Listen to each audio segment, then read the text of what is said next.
Students, एडुविला point channel में आपका स्वागत है। आज हम करेंगे क्लास 4 के हिंदी की वर्कशीट नंबर 172। तो बच्चों, आज की वर्कशीट हम पाठ्य पुस्तक रिमझिम से करने वाले हैं और पाठ है मुफ्त ही मुफ्त। तो नमस्ते बच्चों, कैसे हैं आप? आपको याद है ना कि भीखू भाई नारियल की खोज में कहाँ कहाँ गए थे और किस किस से मिले थे। आइए देखते हैं कि आपको भीखू भाई का नारियल पाने का सफर कितना याद है। तो बच्चों, यहाँ देखिए, नीचे दिए गए वाक्यों को बोलकर पढ़िए और बताइए कि कहानी में ये वाक्य किसने किससे कहे थे। तो यहाँ है, सच जितना चाहे ले लूं। तो यह बात माली ने कहा था। किसने कहा था? माली ने। और किससे कहा था? तो भीखू भाई से कहा था।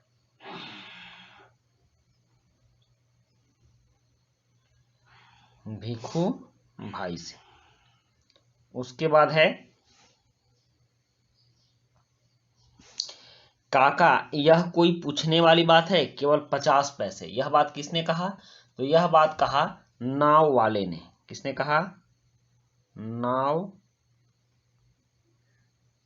वाले ने। किससे कहा? यह भी भीखू भाई से कहा।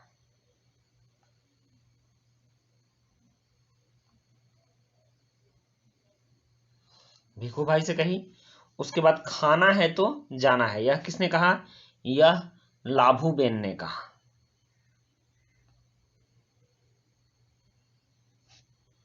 लाभू बेन ने कहा। किससे कहा?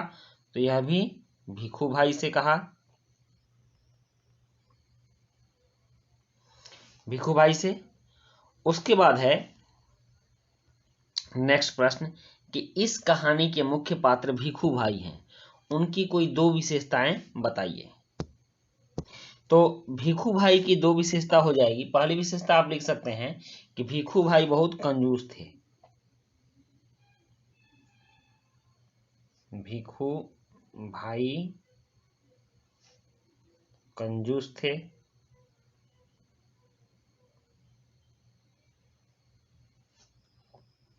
और दूसरी विशेषता, लालची थे। लालची। उसके बाद है प्रश्न 3, नीचे दिए गए वाक्यों को बोलकर पढ़िए और दिए गए विकल्पों में से सही विकल्प चुनकर उनके सामने सही का चिन्ह लगाइए। तो चलिए देखते हैं। सबसे पहला है कि बाजार में नारियल का क्या भाव था। तो यहाँ 5 रुपए है और 2 रुपए है। तो बाजार में नारियल का भाव था 2 रुपए। उसके बाद है, नाव वाले ने उन्हें कहाँ जाने की सलाह दी। तो नाव वाले ने उन्हें कहाँ जाने की सलाह दी? बगीचा में जाने की सलाह दी। और इसके बाद भीखू भाई को 100 रुपए देने का प्रस्ताव किसने रखा? तो भीखू भाई को 100 रुपए देने का प्रस्ताव घुड़सवार ने रखा। उसके बाद है प्रश्न 4, पाठ में आए शब्दों को अपने वाक्यों में प्रयोग कीजिए। तो चलिए प्रश्न 4 का उत्तर लिखते हैं। प्रश्न 4 का क, इसमें शब्द है विनती। कौन सा शब्द है? विनती। तो आप विनती से वाक्य बनाइए। हम आपसे विनती करते हैं। हम आपसे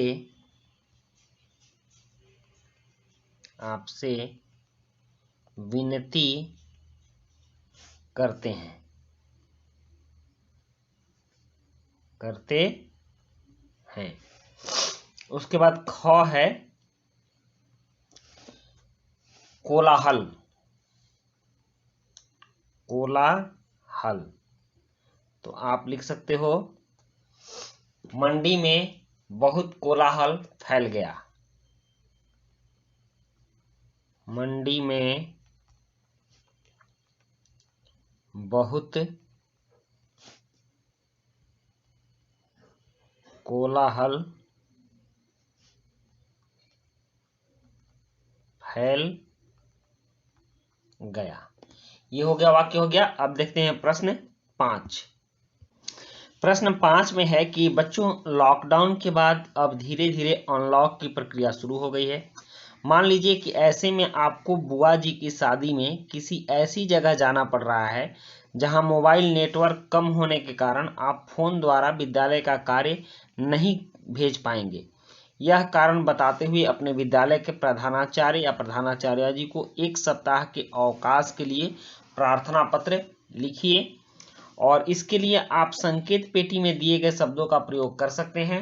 जैसे यहाँ कुछ शब्द दिए गए हैं: कक्षा, दिनांक, शादी, निवेदन, अवकाश, नेटवर्क आदि। तो चलिए अब इस प्रश्न का उत्तर लिखते हैं, मतलब कि एक आवेदन लिखते हैं। सबसे पहले आप ऊपर में यहाँ लिखिएगा सेवा में, ठीक, यहाँ ऊपर में लिखिएगा सेवा में। श्रीमान प्रधानाचार्य जी, आप यहाँ लिखेंगे।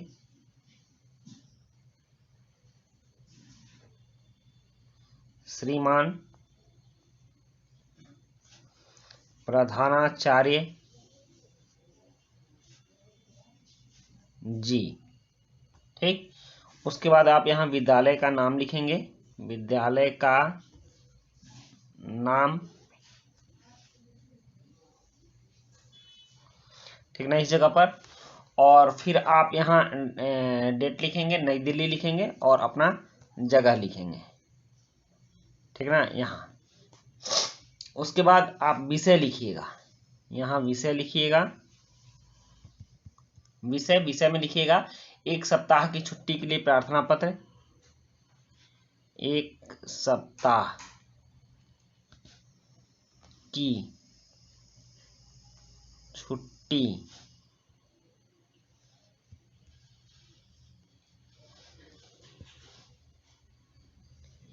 के लिए प्रार्थना पत्र। और उसके बाद आप यहां से लिखिएगा महाशय या श्रीमान जी, महाशय या श्रीमान जी। आप फिर लिखना शुरू कीजिएगा यहाँ से कि मुझे मेरी बुआ के घर शादी में जाना है, ठीक ना, वहाँ मोबाइल का नेटवर्क बहुत कम रहता है, कमज़ोर रहता है, इसलिए मैं 1 सप्ताह तक विद्यालय का कार्य नहीं भेज पाऊंगा या पाऊंगी। और अंत में जब आपका हो जाए तब इस जगह पर लिखिएगा आपकी आज्ञाकारी या आपका आज्ञाकारी शिष्य, ठीक। अब यहाँ अपना नाम लिखिएगा। तो इस तरह से आपका मजमून होगा, ऐसा आपका मजमून होगा, ठीक ना। और इस फॉर्मेट में आप इस प्रार्थना पत्र को लिख सकते हो। तो चलिए हम नेक्स्ट देखते हैं। हाँ, इसके बाद शिक्षक के अभिभावकों के लिए अनुदेश है कि बच्चों के साथ कार्यपत्रिका के बारे में आवश्यकता अनुसार बात कर सकते हैं। और अभिभावकों के लिए सुझाव है कि बच्चों को पत्र लेखन का महत्व बताते हुए उन्हें किसी मित्र अथवा रिश्तेदार को पत्र लिखने के लिए प्रेरित करें और पत्र लेखन में उनकी सहायता करें। तो बच्चों, इसी के साथ आपकी वर्कशीट कंप्लीट होती है और मिलते हैं नेक्स्ट वर्कशीट में। Thank you.